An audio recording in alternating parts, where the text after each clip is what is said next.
Hemos venido hablando durante las conferencias anteriores y lo que vamos a continuar hablando a partir de esta noche, de lo que yo considero es el factor de mayor influencia en la salud y el crecimiento de la iglesia. Estoy hablando de la enseñanza. En los últimos tiempos, quizás en las últimas 2 décadas para acá, desde que el hermano Marcos Witt empezó a introducirnos en la música contemporánea, que ya hoy no es contemporánea esa música, ¿verdad? Se enfatizó tanto la adoración y la música dentro de la iglesia que llegó un momento en el que como que se entendía que la adoración era más importante que la predicación y que la enseñanza, y todo giraba alrededor de la adoración. Pero sabe, no hay nada más importante, relevante para la salud, el crecimiento de la iglesia, que la enseñanza, y la enseñanza pura, la enseñanza bíblica y la predicación bíblica. Y la realidad es, yo llevo muchos años predicando, muchísimos años, y la realidad es que todavía me considero que necesito mejorar, crecer en el tema de la comunicación. Si la enseñanza y la predicación es importante, entonces nosotros que estamos llamados a enseñar, estamos llamados a predicar, debemos poner de nuestra parte para convertirnos cada vez en mejores comunicadores. Alguien ha dicho, todo lo que necesitas es vivir la vida cristiana de tal manera que la gente vea a Cristo en ti. Y la gente se va a convertir por tu testimonio. Yo le tengo una mala noticia a los que piensan así. La Biblia no enseña eso. La Biblia no enseña que persona alguna se salva porque Franco sea un excelente cristiano. La predicación del evangelio es necesaria y la enseñanza de la palabra es necesaria. La Biblia dice, la fe viene por el oír y el oír por la palabra de Dios. Así que una de las cosas más absurdas que yo he escuchado muchas veces decir es, yo no predico con palabras, yo predico con mi vida. No, tienes que predicar con palabras. Tienes que vivir tu vida y tus palabras tienen que ser respaldadas por tu vida, pero la predicación y la enseñanza son insustituibles. ¿Qué piensan ustedes en relación a esto? ¿Piensan ustedes que la predicación y la enseñanza pueden edificar, construir una iglesia, como puede también derrumbarla? ¿Qué piensan ustedes? ¿Y por qué? De acuerdo a la doctrina que sigan, si es una doctrina falsa, si es una doctrina verdadera. Amén. Tiene que ver con la doctrina. ¿Qué más? ¿Qué les viene a la mente?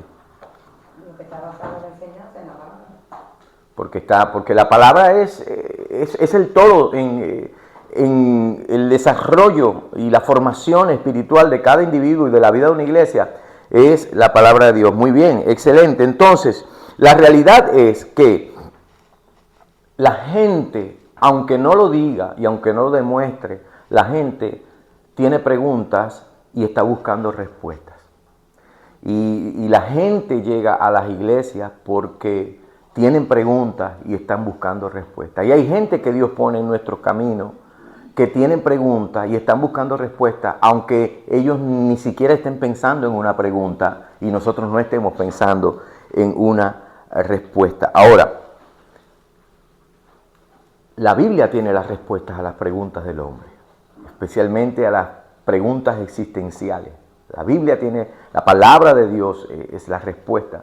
Por eso usted y yo, como maestros, como educadores, como predicadores, necesitamos estar preparados para dar respuesta. Y eso es precisamente lo que estamos queriendo hacer aquí, enseñando para que las vidas cambien. Y ese es el enfoque a partir de ahora, ¿no? Muchas cosas se van a comunicar y se van a decir. Otras tantas cosas se van a comunicar, pero no se van a decir con mucha claridad.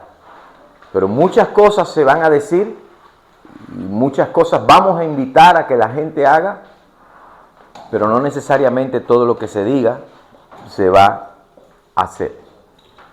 Nosotros estamos comunicando la palabra de Dios con un objetivo. El objetivo de que las personas se conviertan en hacedores de la palabra. Y entre ellos, nosotros. Así que al comenzar esta sesión, hoy es bueno que tengamos esto en mente.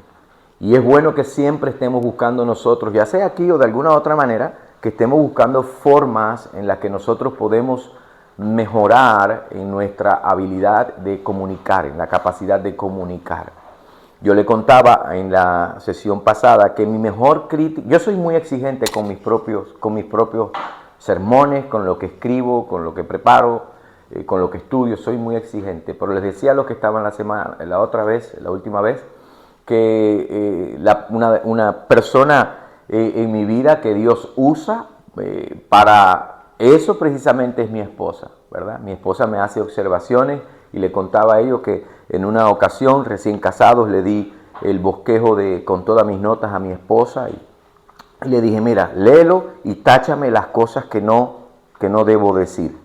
Y me lo devolvió como a la hora y lo abrí, y cuando abrí, punto 1, punto 2, punto 3, en conclusión. Es una historia, no es verdad. Pero me vino la historia a la mente del joven predicador que salió del seminario y llegó a la iglesia que lo recibió como pastor, y en su primer sermón del primer domingo le dijo a un grupo de los líderes, miren, cuando yo voy a predicar hoy mi primer sermón para la iglesia, yo necesito que cuando terminemos cada uno de ustedes que me den su opinión. Y al final vino el presidente de los diáconos y le dijo, voy a ser honesto contigo. Sí, no espero otra cosa, espero que seas honesto conmigo. Y dice, mira, en primer lugar, para empezar, nos dimos cuenta que era un copy and paste, que habías copiado de algún lugar y había pegado. Segundo, leíste. Tercero, no leíste bien. Y en cuarto lugar, lo que leíste no valía ni la pena que lo hubieras leído.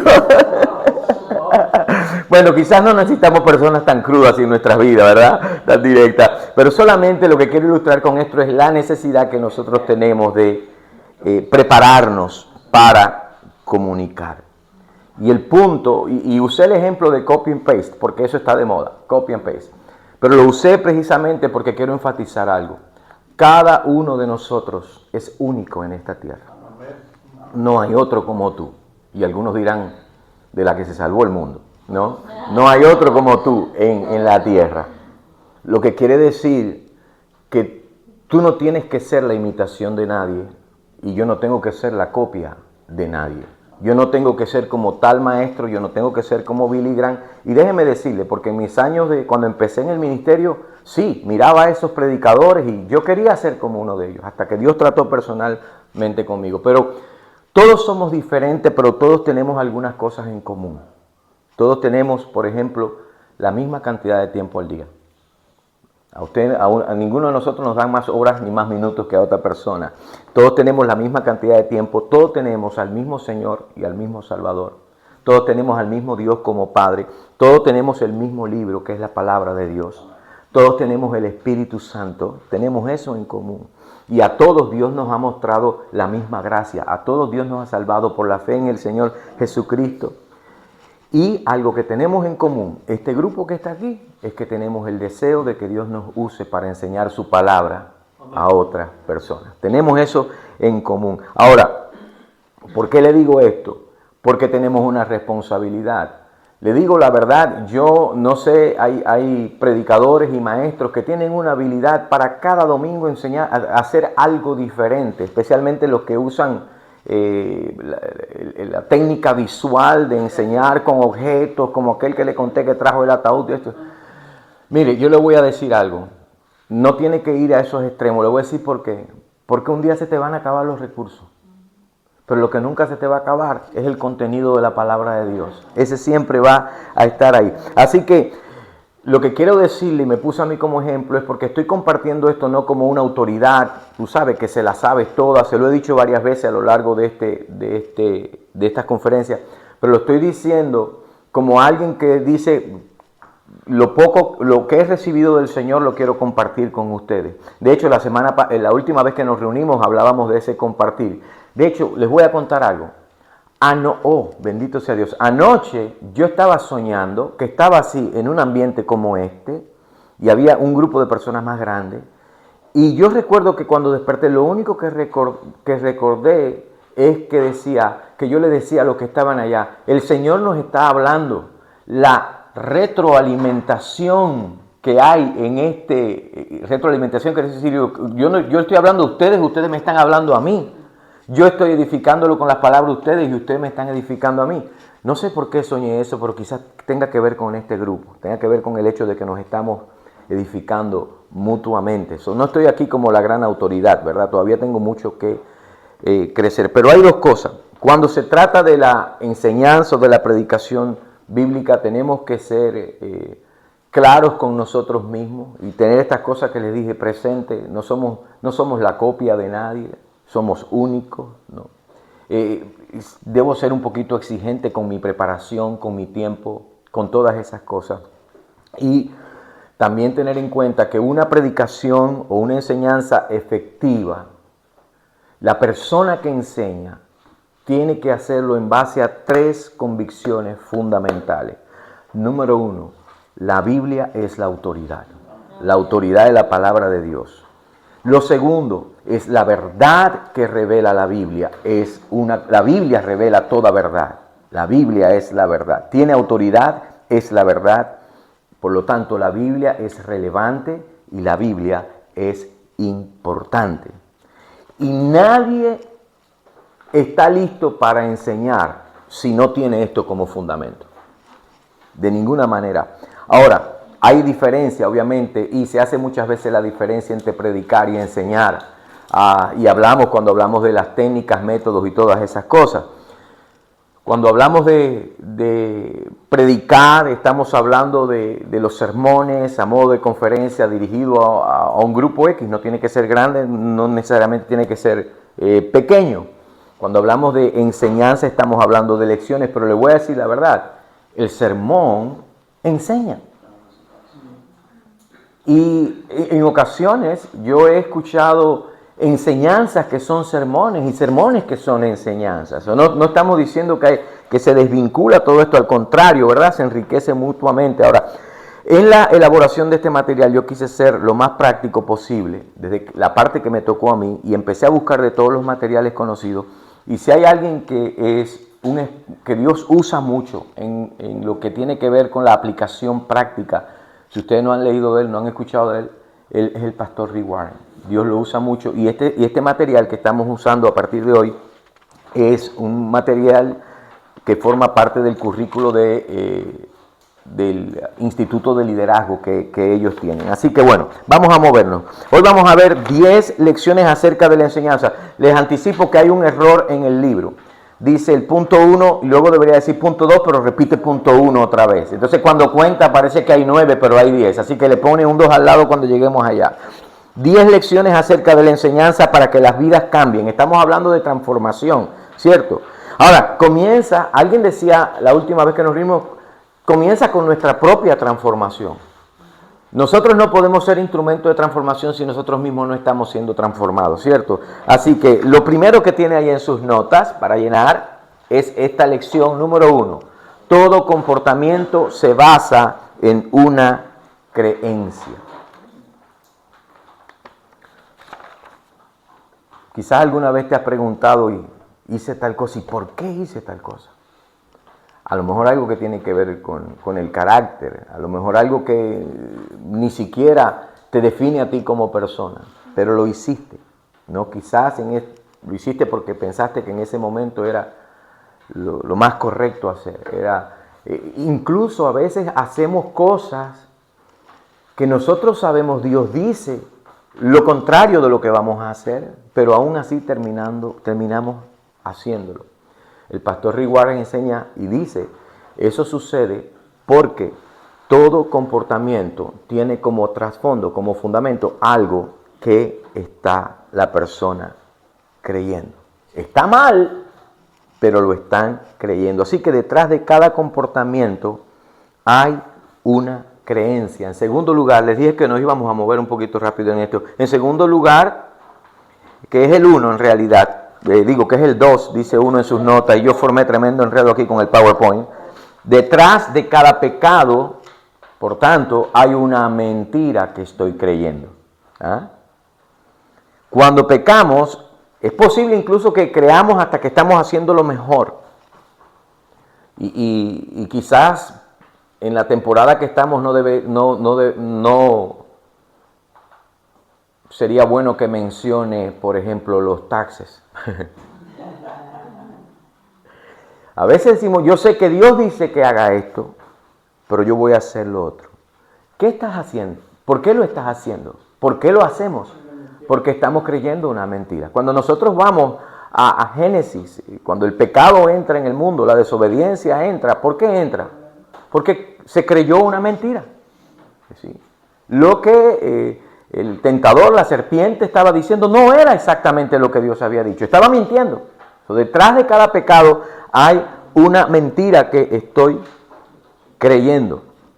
Póngalo, por ejemplo, en el ámbito de las relaciones. Ahora, yo en un ratito les voy a decir por qué estamos hablando de esto al hablar de la enseñanza, ¿no? En el ámbito de las relaciones, nosotros sabemos cómo Dios dice que debemos llevarnos entre nosotros. Con nosotros y con los de afuera, con todo. ¿Y por qué en ocasiones entonces nosotros no nos llevamos como la Biblia dice que debemos llevarnos con los demás?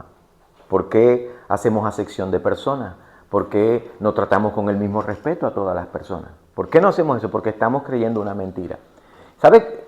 ¿Alguien me puede decir una mentira, por ejemplo, que se cree cuando alguien está en una actitud como esta? Sabe que los cristianos debemos relacionarnos bien. Vamos a ponerlo en el ámbito de la iglesia, no nos vamos a ir afuera, entre nosotros. Sin embargo, en su comportamiento no está haciéndolo. Está haciendo acepción, está empujando, está haciendo separación, hace diferencia entre una persona y otra. A uno los trata muy bien, a otro los trata con rudeza. ¿Por qué?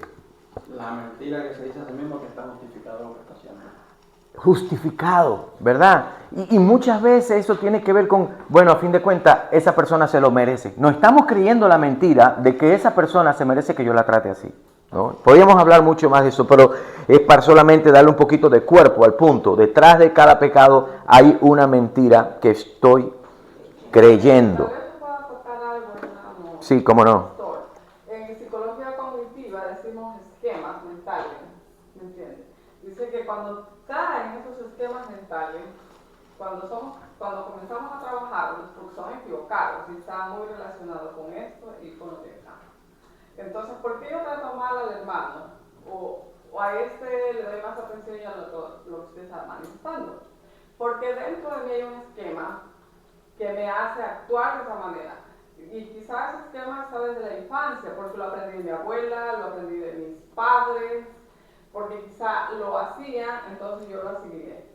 Entonces pienso que porque tengo un apellido, porque soy de tal raza, o vengo de tal familia, o cualquier cosa de esas, o tengo más dinero, entonces yo soy más. Claro. Y ahí está el pecado, que estoy creyendo esa mentira.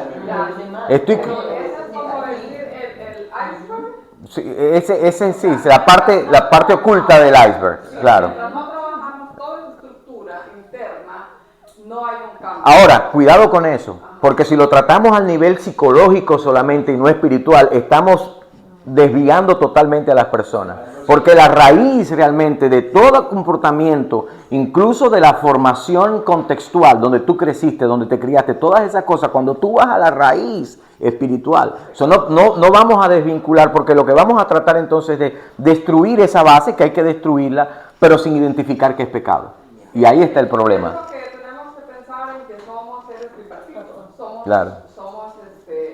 alma, cuerpo y espíritu. Entonces, usted es verdad. O sea, no podemos pretender solamente trabajarlo desde la parte psicológica. Claro. Porque, pues tenemos una parte espiritual. Claro. Entonces, cogerán... No, y que lo que condena al individuo no es la parte psicológica, es la parte espiritual, ¿no? Porque si no se ataca, si la psicología aborda el ámbito, la esfera de lo que es el alma, ¿no? El alma, donde está el asiento de las emociones, de la voluntad, del pensamiento, ahí trabaja, pero no te habla del pecado.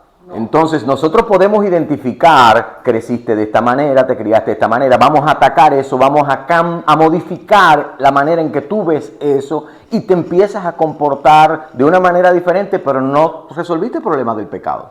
Y ahí es donde está la raíz de todo, hermano. No, porque la parte oculta del iceberg es de la que Dios tiene que encargarse.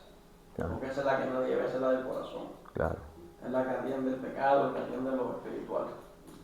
La psicología es muy buena herramienta de diagnóstico y te dice, oh, esa ayuda ya vamos a estar grandísima.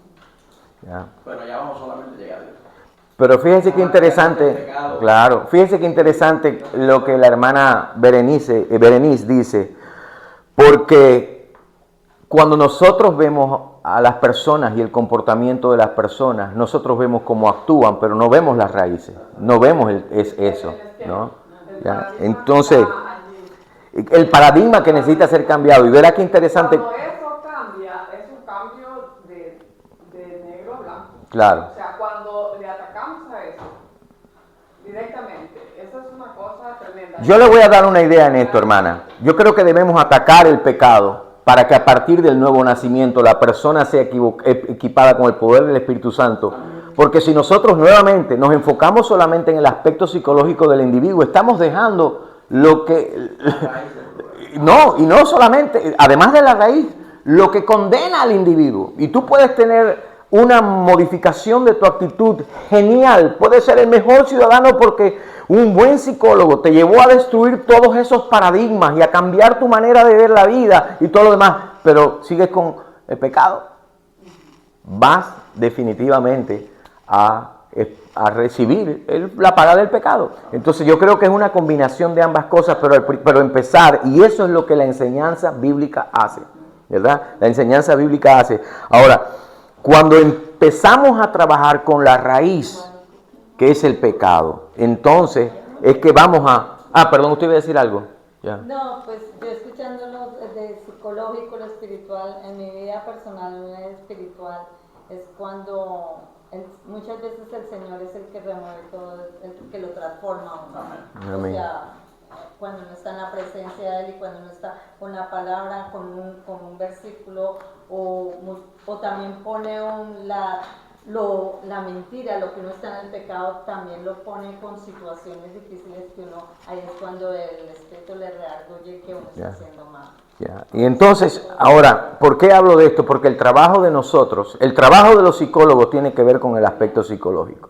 Y yo creo que donde las iglesias se equivocan y han habido problemas enormes en las iglesias, cuando una persona que no está preparada, que no es su campo, la psicología, se pone a hacer lo que no está equipada para hacer.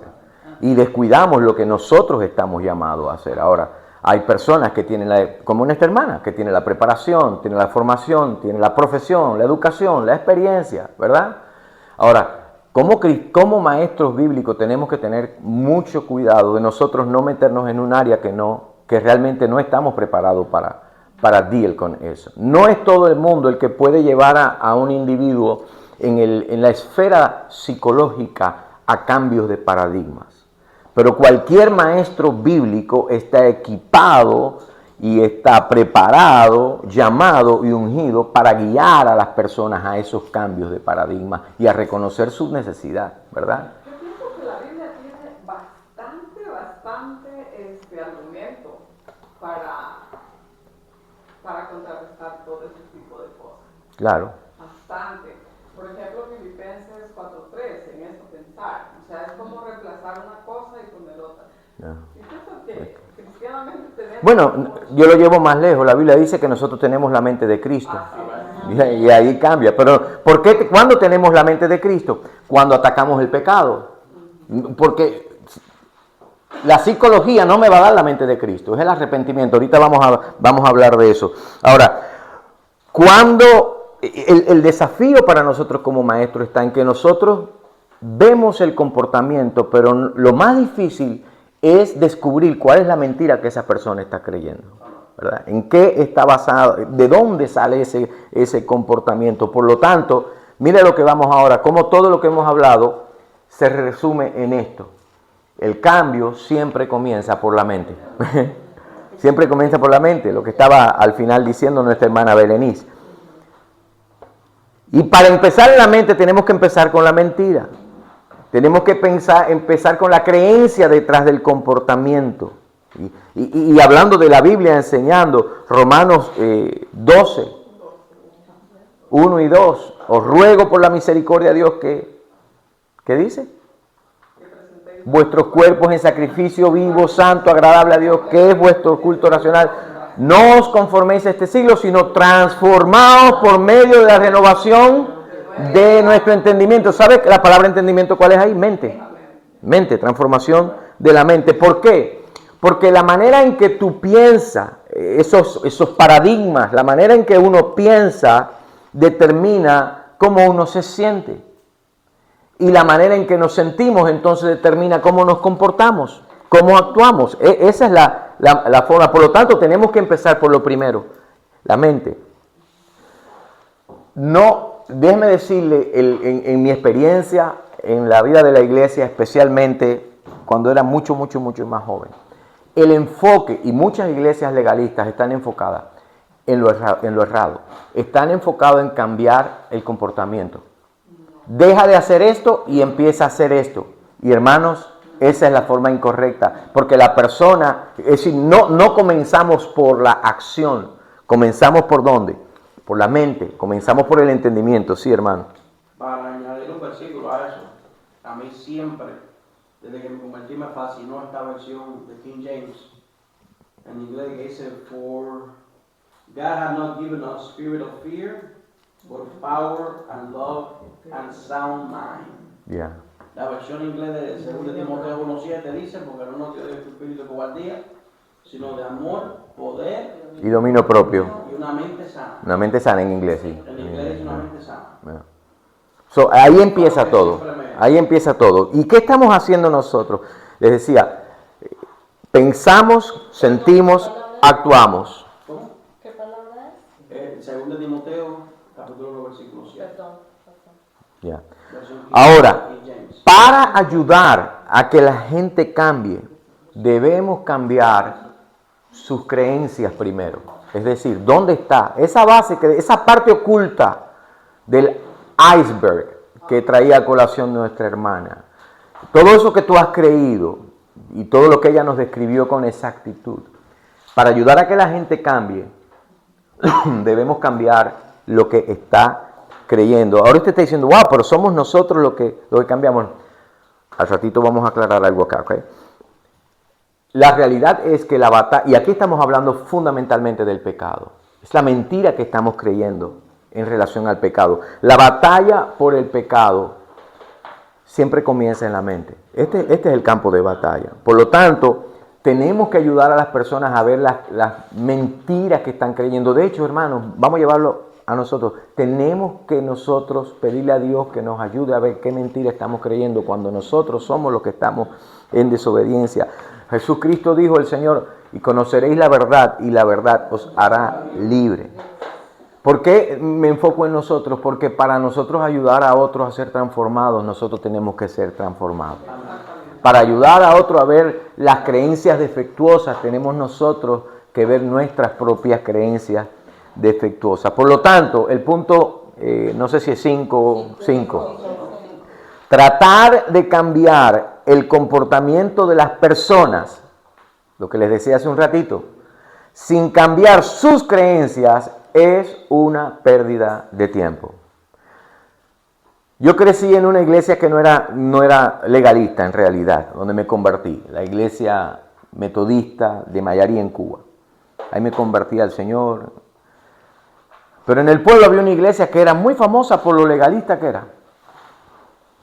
Las hijas del pastor no se maquillaban, no se pintaban, no se arreglaban, pero eran amiguitas de la hija del pastor metodista.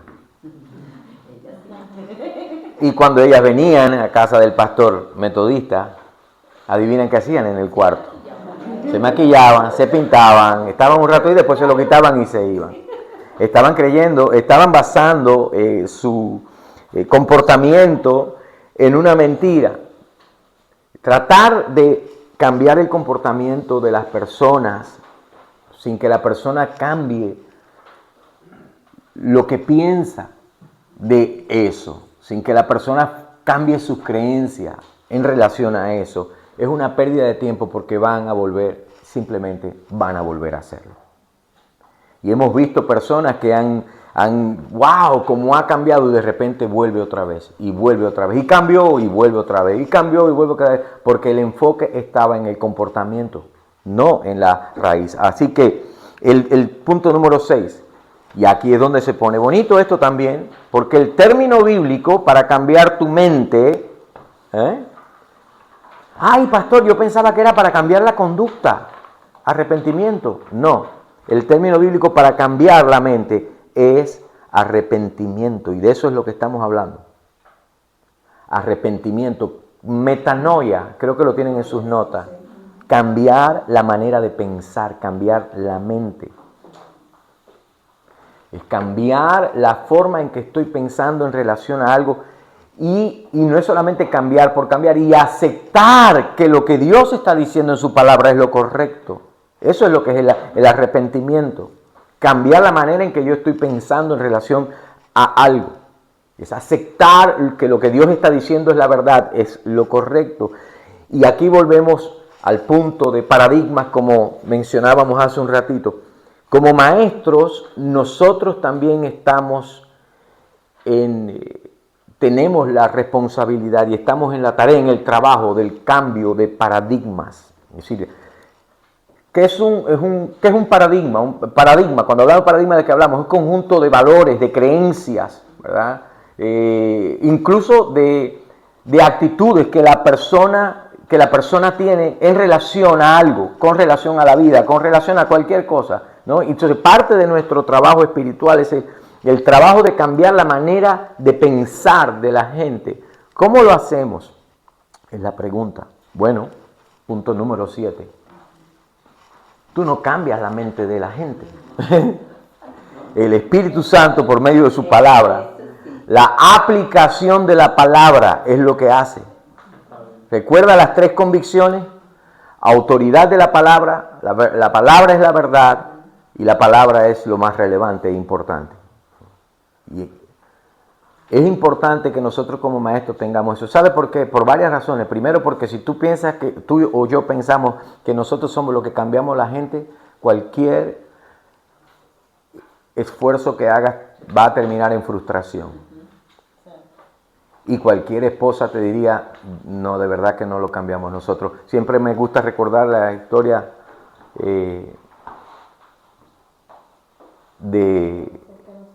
o lo que dijo la esposa de Billy Graham. El trabajo de la esposa es orar por su esposo, el trabajo de Dios es cambiarlo, ¿no? Eso es. Así que mantener el enfoque es la palabra de Dios aplicada. Y quizás no está ahí en la nota, pero ponga a un ladito que esto es obra del Espíritu Santo también, ¿no? El papel del Espíritu Santo. Esa es la que cambia nuestra manera de pensar. Por eso yo les decía al principio, esa creencia de que la gente se salva porque yo soy un buen cristiano. No, es la palabra de Dios aplicada, llevada ahí a la aplicación. Así que es bueno mantener eso en mente. Es la palabra de Dios la que cambia. Verdad número 8. Cambiar la forma en que actúo es el resultado o el fruto del arrepentimiento. Oh, perdón, aquí creo que me faltó. Sí, yo estoy atrás, ¿no? Sí. A veces es la palabra con nuestras almas. Bueno, ustedes tienen eso ahí para llenarlo también. Eso está ahí, ok, vamos a hacer. Ya está lleno ya. Cambiando la forma en que actúo, cambiar, es el resultado o fruto del arrepentimiento. Si yo cambio como resultado del arrepentimiento, técnicamente el arrepentimiento no es un cambio de comportamiento. Nuevamente, volvemos a la esfera de la psicología. Una persona puede ser tratada y una persona puede ser confrontada con las raíces de su formación, de todas esas cosas. Y puede cambiar su manera de pensar y su manera de ser. Pero eso no habla de arrepentimiento. Y nosotros como maestros bíblicos, el cambio de paradigma al que nosotros estamos guiando a la persona con la enseñanza, tiene que ver con arrepentimiento. Y entonces la forma en que me comporto es el resultado, la forma en que actúo es el fruto de mi arrepentimiento, ¿no? Ahora, lo próximo que tenemos ahí, porque dije que nos íbamos a ver un poquito más rápido, el 9. El tipo más profundo de enseñanza es enseñando para el arrepentimiento. No es enseñar para que deje de hacer esto y empiece a hacer lo otro. No, no. Arrepentimiento. Hay que guiar a las personas al arrepentimiento. Porque el cambio de vida genuino y duradero solamente sucede cuando una persona se arrepiente verdaderamente. El cambio de vida genuino sucede cuando enseñamos el arrepentimiento. Y es importante, hermano. No, y que se ha vuelto un trending, el ser políticamente correcto dentro de las iglesias. Y ahora la evangelización es estrictamente lo bueno que es Dios, sin hablar del arrepentimiento, ni cambio de vida, ni soltar los pecados. Claro. Y incluso... Yo digo lo bueno que es Dios. Dios es bueno, Dios te puede cambiar la vida, pero nada, no sabe que tienes que arrepentirte. Claro. De que estás mal, cambia tu forma de actuar. Ahora, una de las cosas que vamos a ver más adelante es cómo comunico las verdades de la palabra, cómo enseño como maestro.